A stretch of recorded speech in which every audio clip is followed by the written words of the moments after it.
ACL reconstruction using the GraftMax curved reaming system provides a surgical technique that delivers precise anatomic tunnels without the need for hyperflexing. The GraftMax curved reaming system can be used with soft tissue or bone patellar tendon bone grafts with various fixation methods to create the preferred surgical technique.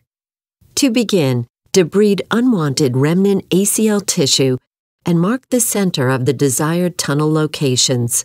Then, insert the GraftMax curved guide into the anteromedial portal with the knee flexed at 90 degrees.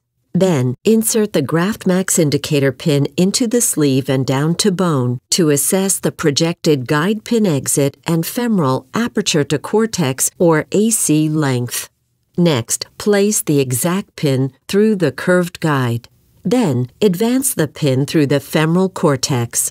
Remove the indicator and curved guide, then pull back on the flex exact pin, hooking the head on the cortex to confirm the AC length. Advance the flex exact pin out through the skin laterally. Next, insert the GraftMax Flex Sentinel Reamer over the flex exact pin, keeping the cutting flute away from the femoral condyle. Advance the Flex Sentinel to ream the femoral socket. Then, remove it from the joint, making sure to keep the blade oriented away from the condylar surface. Leave the Flex Exact pin in place to position a passing suture. Next, position the tip of the bullseye tibial footprint guide in the center of the tibial ACL footprint. Advance the tibial guide pin until it meets the point of the guide arm. Then remove the guide from the joint. Ream the tibial tunnel, then retrieve the passing suture through the tibial tunnel.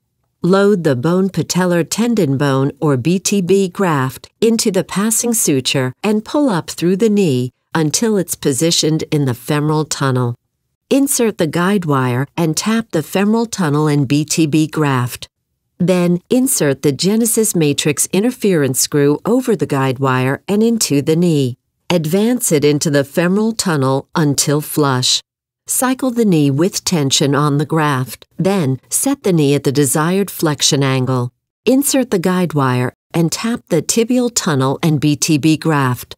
Then, advance the genesys matrix interference screw over the guide wire into the tibial tunnel until flush. Unthread the passing suture laterally and follow the normal procedures to close the incisions.